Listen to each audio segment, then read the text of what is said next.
കേരളത്തിൽ 2 ഫേസായിട്ട് പഞ്ചായത്ത് ഇലക്ഷൻ, അതായത് municipality, corporation, മേജറായിട്ടുള്ള native അതിൻ്റെ ഇലക്ഷൻ നടക്കുകയാണ്.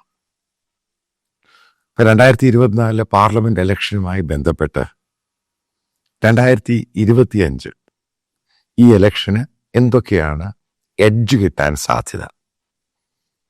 ഒരു കാര്യം ഞാൻ പറയാം.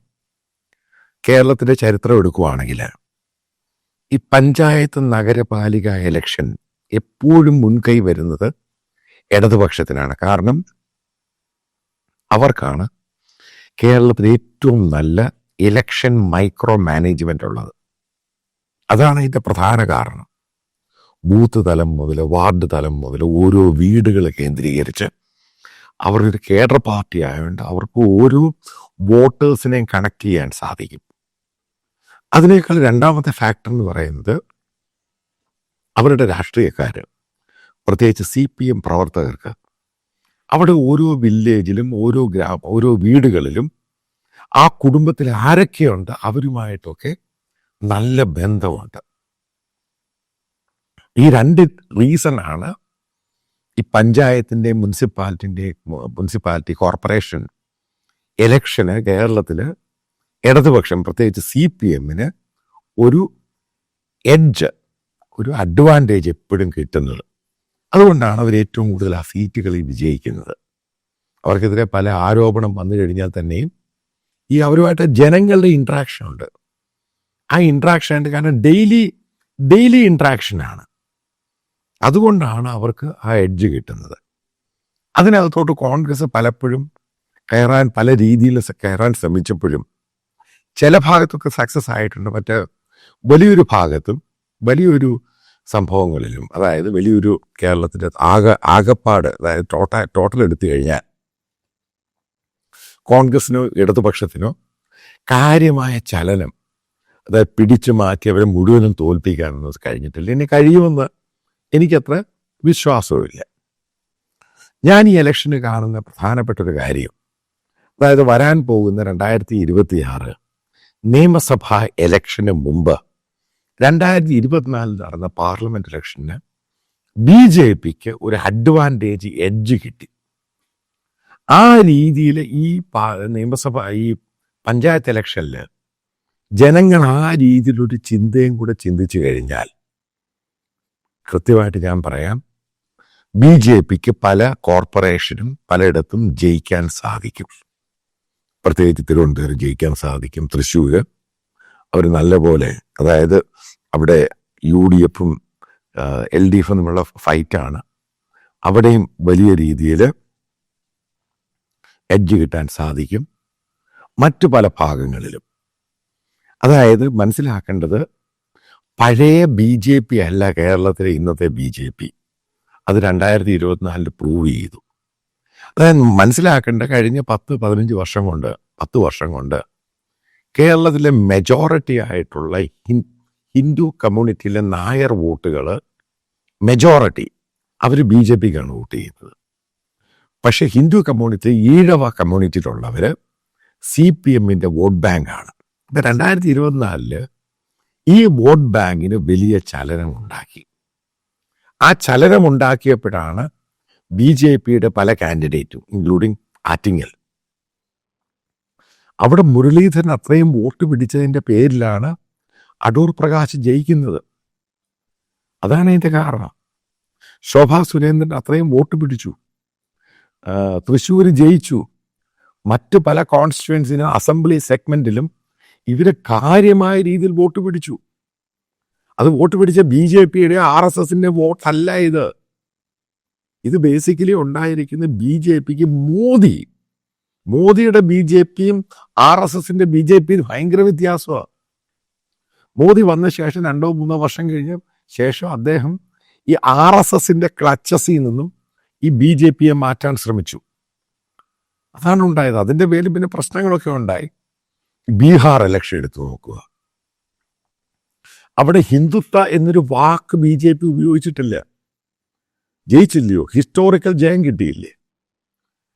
അവിടെയുള്ള RSS അവിടെ BJP നിതീഷ് കുമാറിനെ തോൽപ്പിക്കാൻ ശ്രമിച്ചു. ഠാക്കൂർ വോട്ടുകളും ഭൂമിയാർ വോട്ടുകളൊക്കെ മാറ്റാൻ അവരെ കൊണ്ട് സ്വാധീനം. എന്നിട്ട് BJPയുടെ പഴയ നേതാക്കളായ പല MP-മാരും ഈ ഇപ്രാവശ്യത്തെ MP ഉൾപ്പെടെ മറ്റ് പലരെയും വെച്ച് ഗെയിം കളിക്കാൻ നോക്കി. RK സിംഗ് പഴയ മന്ത്രിയായിരുന്നു. അങ്ങനെ പല നേതാക്കളെ വെച്ച് ഗെയിം കളിക്കാൻ നോക്കി. എന്നിട്ട് BJP തോറ്റു? ഇല്ല, BJP വലിയ ഭൂരിപക്ഷത്തിന് ജയിച്ചു. അതായത് മനസ്സിലാക്കുക, RSSന്റെ ഡിമാൻഡാണ് ഈ അടുത്ത BJPയുടെ പ്രസിഡന്റ് ഒരു ഫുൾ ടൈം RSS ബന്ധമുള്ള ഒരാൾ ആകണം. അത് മോദിയും അമിത്ഷായും അതിനെ എതിർക്കുന്നുണ്ട്. മിക്കവാറും ഈ ബീഹാർ ഇലക്ഷൻ കഴിഞ്ഞു, അവർ മോദിയും അമിത്ഷായും ആ പറയുന്ന ആൾ തന്നെ ആയിരിക്കും ആകാൻ പോകുന്നത്. അതിനകത്ത് നേരത്തെ ഒരു ധാരണയുണ്ടായിരുന്നു, നേരത്തെ പറഞ്ഞു കേട്ടിരുന്നു, യോഗി ആദിത്യനാഥ് BJPയുടെ നാഷണൽ പ്രസിഡന്റായിട്ട് വരുന്നു. അതിനുള്ള സാധ്യതയില്ല. മോദി മനസ്സിലാക്കിയ ഒരു സംഭവമുണ്ട്, തീവ്ര ഹിന്ദുത്വത്തെക്കാളും നല്ലത് സോഫ്റ്റ് ഹിന്ദുത്വ, അതേപോലെ ഒരു പ്രോ സെക്യുലർ രീതിയിൽ പോവുകയാണ്. എന്നാൽ മാത്രമാണ് ഇന്ത്യയിലെ മഹാഭൂരിപക്ഷം ജനങ്ങളെയും പ്രതിനിധീകരിക്കാനും അൺഡിസ്പ്യൂട്ടഡ് ആയിട്ടൊരു ലീഡറാകാൻ കഴിയുകയുള്ളൂ. നിങ്ങൾ ശ്രദ്ധിച്ചോണം, അതിൻ്റെ ഭാഗമായിട്ടാണ് കഴിഞ്ഞ കുറേ കാലമായിട്ട് നരേന്ദ്രമോദിയും അദ്ദേഹത്തിൻ്റെ കൂടെയുള്ള ക്യാബിനറ്റ് മന്ത്രിമാരും ഈ പറയുന്ന കട്ടർ ഹിന്ദുത്വ രീതിയിലുള്ള പ്രസംഗങ്ങളും പരിപാടിയൊന്നുമില്ല. RSSുമായിട്ട് നല്ല അടുത്ത ബന്ധമുള്ള പല നേതാക്കളെ ഗ്രാജുവലായിട്ട് സൈഡ് ലൈൻ ചെയ്തു. ഇതാണ് അതിൻ്റെ കാര്യം. അതെ, മനസ്സിലാക്കുക, പല രീതിയിൽ പല ഗെയിം കളിക്കുന്നുണ്ട് മോദിക്കെതിരെ, RSSനകത്ത് BJPക്കാരെ മറ്റുള്ളവരെയൊക്കെ വെച്ച്. പക്ഷെ മോദി അതിനെ മുഴുവനും ഓവർകം ചെയ്ത് അൺഡിസ്പ്യൂട്ടഡ് ആയിട്ട് നിൽക്കുകയാണ്. കേരളത്തെ സംബന്ധിച്ചിടത്തോളം പറയുവാണെങ്കിൽ, അങ്ങനൊരു മോദി നയിക്കുന്ന BJPക്ക് കേരളത്തിൽ വോട്ട് ചെയ്യാൻ കേരളത്തിലെ ക്രൈസ്തവർക്ക് കുഴപ്പമൊന്നുമില്ല. കഴിഞ്ഞ പാർലമെന്റ് ഇലക്ഷന്റെ കണക്കനുസരിച്ച് പറയുന്നത് ഏകദേശം 5 മുതൽ 7% ക്രൈസ്തവര് BJP കാൻഡിഡേറ്റിന് വോട്ട് ചെയ്തു. അത് 10%, 11%-ത്തിലോട്ടും വരികയാണെങ്കിൽ, അതായത് ക്രൈസ്തവരുടെ വോട്ട് വരികയാണെങ്കിൽ, വരാൻ പോകുന്ന ഈ നടക്കുന്ന പഞ്ചായത്ത് ഇലക്ഷൻ, അത് കഴിഞ്ഞ് നടക്കുന്ന 2026 നടക്കുന്ന നിയമസഭാ ഇലക്ഷനിൽ ശശി തരൂരും കൂടി ഇൻവോൾവ് ആയി കഴിഞ്ഞാൽ ഒരു കാര്യം ഞാൻ പറയാം, BJP എന്ന് പറയുന്ന അവർ 10-25-30 സീറ്റ് പിടിക്കും. അതോടുകൂടി UDFന്റെ വെടി എന്നേക്കുമായിട്ട് തീരും. അതിന് കാരണങ്ങളുണ്ട്. കാരണം ഇതൊക്കെ പോളറൈസ്ഡ് ചെയ്യാൻ വരാൻ കാരണങ്ങളുണ്ട്. കേരളത്തിലെ വലിയൊരു ഭാഗം ഹിന്ദു കമ്മ്യൂണിറ്റിയും അതേപോലെ മഹാഭൂരിപക്ഷമായ ക്രിസ്ത്യൻ കമ്മ്യൂണിറ്റിയും അവർ തമ്മിലുള്ളൊരു ധാരണയുണ്ട്. അതായത് വീണ്ടും കോൺഗ്രസ് വന്നു കഴിഞ്ഞാൽ ഈ മുസ്ലിം ലീഗും അതേപോലെ റാഡിക്കൽ ഇസ്ലാമിനെ പിന്തുണയ്ക്കുന്ന ജമാഅത്തെയും SDP-യെയും വീണ്ടും അധികാരത്തിൽ വരും. കാരണം അവരുടെ കയ്യിലായിരിക്കും power, economic power, political power, administrative power. അത് ഈ കമ്മ്യൂണിറ്റിയുടെ പല രീതിയിലും ബാധിക്കും.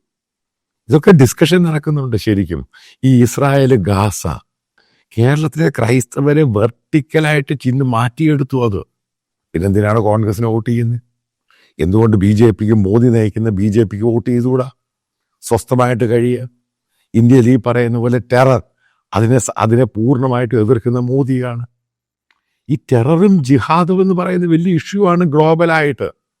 ഇപ്രാവശ്യം സൈഡായിട്ട് വളരെ സൈലൻ്റ് ആയിട്ട് പറഞ്ഞു നടക്കുന്ന സംഭവമുണ്ട്. ജിഹാദിനെതിരെയാണ് വോട്ട് ചെയ്യേണ്ടത്.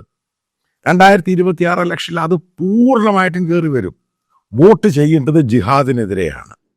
അങ്ങനെ വരുമ്പോൾ മുസ്ലിം കമ്മ്യൂണിറ്റി, മുസ്ലിംസിൻ്റെ ലീഡേഴ്സിനും അവർക്ക് വരാൻ പറ്റാവുന്ന പൊളിറ്റിക്കൽ പവർ, അവർക്ക് കിട്ടാൻ സാധ്യതയുള്ള എക്കണോമിക് പവർ, അതിനെതിരെ വോട്ട് ചെയ്യണം. ഇങ്ങനെയുള്ള ആശയങ്ങൾ പല രീതിയിൽ പോളറൈസ് ചെയ്യുന്നുണ്ട്. അതുകൊണ്ടാണ് ഞാൻ പറഞ്ഞത് ക്രിസ്ത്യൻ വോട്ടുകൾ മാറാൻ വലിയ സാധ്യത. അതിനിടയ്ക്ക് അവർക്ക് അപ്രിഹെൻഷനുണ്ട് ക്രിസ്ത്യൻസിന്. ഈ ഛത്തീസ്ഗഡിൽ നടന്ന ഇഷ്യൂ, അത് ഫൈനൽ മൂവ്മെൻറ്റിൽ രാജീവ് ചന്ദ്രശേഖർ BJP നേതാക്കളും പോയി അത് സ്പെസിഫൈ ചെയ്യാൻ ശ്രമിച്ചു. പിന്നെ അന്യ സ്റ്റേറ്റുകളിൽ നടക്കുന്ന ക്രിസ്ത്യൻസിനെ അറ്റാക്ക് ചെയ്യുന്ന ഇഷ്യൂ, ഇതൊക്കെ മാറ്റർ ചെയ്യുന്നുണ്ട്. പക്ഷെ അതിനെ ഓവർകം ചെയ്ത് ഈ പറയുന്ന ക്രിസ്ത്യൻ കമ്മ്യൂണിറ്റി BJPക്ക് വോട്ട് ചെയ്യുകയാണെങ്കിൽ, അതായത് കേരളത്തിൽ നിർണായകമായ ഒരു കാര്യം പറയാം, ഈ 2026 നിയമസഭ ഇലക്ഷനിൽ വീണ്ടും അപ്പോഴങ്ങനാണെങ്കിൽ LDF അധികാരത്തിൽ വരും. അതാണ് BJP-യുടെ കേന്ദ്ര നേതൃത്വത്തിൻ്റെ താല്പര്യം. അങ്ങനെ വന്നു കഴിഞ്ഞാൽ പിന്നെ ഒരു കാരണവശാലും UDF കേരളത്തിൽ ഇല്ലാതാകും. ഇതാണ് ഉണ്ടാകുന്നത്. കാരണം ഇന്ത്യയിലെ പല സ്റ്റേറ്റുകളിലും അങ്ങനെ തന്നെയാണ് ഗ്രാജുവൽ പ്രോസസ്സിൽ കൂടെ BJP വളർന്നു വന്നത്. ആ എക്സ്പെരിമെൻ്റ് കേരളത്തിലും ഉണ്ടാകും. പക്ഷെ കേരളത്തിൽ ഈ പറയുന്ന അതിതീവ്രത ഹിന്ദുത്വം നടക്കില്ല. കേരളത്തിൽ സോഫ്റ്റ് ഹിന്ദുത്വ നടക്കും. അതായത് ഞാൻ പറയുന്ന RSS ബേസ്ഡ് ഹിന്ദുത്വ BJP കേരളത്തിൽ ഓടത്തില്ല. അതിനെ കേരളത്തിലെ മഹാഭൂരിപക്ഷം ഹിന്ദു കമ്മ്യൂണിറ്റി എതിർക്കുന്നവരാണ്. കാരണം അവർ ഒരുമിച്ച് ജീവിക്കുന്ന കേരളത്തിലെ ക്രിസ്ത്യൻസിൻ്റെയും മുസ്ലിംസിൻ്റെയും കൂടെ ഈ അതിതീവ്രത ഹിന്ദുത്വ എന്ന് പറയുന്ന ഡേഞ്ചറാണ്. കാരണം അതിന് ഈ പറയുന്ന പോലെ സക്സസ് എന്ന് പറയുന്ന റേറ്റ് ആദ്യം ചിലപ്പോൾ സക്സസ് ആകും. അയോധ്യ മൂവ്മെൻറ്റിൽ സക്സസ് ആയി. കഴിഞ്ഞ മോദി ഇലക്ഷൻ കഴിഞ്ഞതിൻ്റെ അപ്പുറത്തെ പ്രാവശ്യത്തെ മോദിയുടെ ഇലക്ഷൻ അത് സക്സസ് ആയി. പിന്നീട് ഗ്രാജുവലി ഇറോപ്ഷൻ വന്നു. അത് കുറഞ്ഞു വന്നു. പിന്നീട് ശ്രദ്ധിച്ചോണം, BJP ഈ പറയുന്ന പോലെ അതിതീവ്രത ഹിന്ദുത്വ അവർ കാണിക്കുന്നില്ല. അവർ പൂർണ്ണമായിട്ടും ബജരാങ് ദളിനെയും വിശ്വ ഹിന്ദു പരിഷത്തിനെയും ഡിസ്റ്റൻസ് വെച്ചിട്ടിരിക്കുകയാണ്. അവർക്കും താല്പര്യമില്ല അങ്ങോട്ട് പോകാൻ വേണ്ടി. അതായത് അതിതീവ്രത എന്ന് പറയുന്നത് ഹിന്ദുത്വമാണെങ്കിലും ക്രിസ്ത്യാനിയാണെങ്കിലും അപ്പുറത്ത് മുസ്ലിം ആണെങ്കിലും ഗ്ലോബലി ഇതിന് പോസിബിളായിട്ട് മുന്നോട്ട് പോകാൻ പറ്റത്തില്ല. ഒരു സ്പെസിഫിക് ടൈം മാത്രമേ ഉള്ളൂ. ഇപ്പം നേരത്തെ SDP മറ്റുള്ളവരൊക്കെ പിന്തുണച്ചുകൊണ്ടിരുന്ന പല മുസ്ലിങ്ങളും ഈ കേരളത്തിലുള്ളവർ അവർക്കും മനസ്സിലായപ്പോൾ ഇത് ഡേഞ്ചറാണ്, ഇത് മുന്നോട്ട് പോയി കഴിഞ്ഞാൽ അവരുടെ നിലനിൽപ്പും പ്രശ്നമാണ്. ഇതൊക്കെ മാറ്റർ ചെയ്യുന്നുണ്ട്. ഈ പറയുന്ന ജമാഅത്ത് ഇസ്ലാമി എത്രമാത്രം കറക്കി കുത്തി അതുമെല്ലാം പറഞ്ഞിട്ട് പോലും കേരളത്തിലെ വലിയൊരു ഭാഗം മുസ്ലിങ്ങളും ഈ പറയുന്ന റാഡിക്കൽ ഇസ്ലാമിനോട് താല്പര്യമില്ല. അവർ ഈ കാണിക്കുന്നതിനോട് താല്പര്യമില്ല. കാരണം അവർക്ക് സ്വതന്ത്രമായിട്ട് ഒരു ജനാധിപത്യ ഇന്ത്യയിലാണ് അവർക്ക് ജീവിക്കേണ്ടത്. ഇതെല്ലാം മാറ്റർ ചെയ്യും. ഇവിടെ അത്ര ഞാൻ ഈ പറഞ്ഞു വരുന്നൊരു കാര്യം, പഞ്ചായത്ത് ഇലക്ഷനിൽ കേരളത്തിലെ BJP കൊണ്ടുവരുന്ന ഒരു എഡ്ജ്, അതായത് പല മുനിസിപ്പാലിറ്റി ആണെങ്കിലും പഞ്ചായത്താണെങ്കിലും ശതമാനം വോട്ടിൻ്റെ കണക്ക് അവർക്ക് എത്രമാത്രം പോളറൈസ് ചെയ്ത് ഹിന്ദു കമ്മ്യൂണിറ്റിയിലെ ഈഴവയെന്നും അതേപോലെ ക്രിസ്ത്യൻ കമ്മ്യൂണിറ്റിയെന്നും ക്യാപ്ചർ ചെയ്യുവാൻ സാധിക്കുകയാണെങ്കിൽ 2026 ഇലക്ഷനിൽ ഈ പറയുന്ന ശശി തരൂർ ഉൾപ്പെടെയുള്ള ആൾക്കാർ ഒരുമിച്ച് നിൽക്കുകയാണെങ്കിൽ BJP കേരളത്തിൽ 10-25 സീറ്റ് കിട്ടും എന്ന കാര്യത്തിൽ യാതൊരു സംശയവുമില്ല.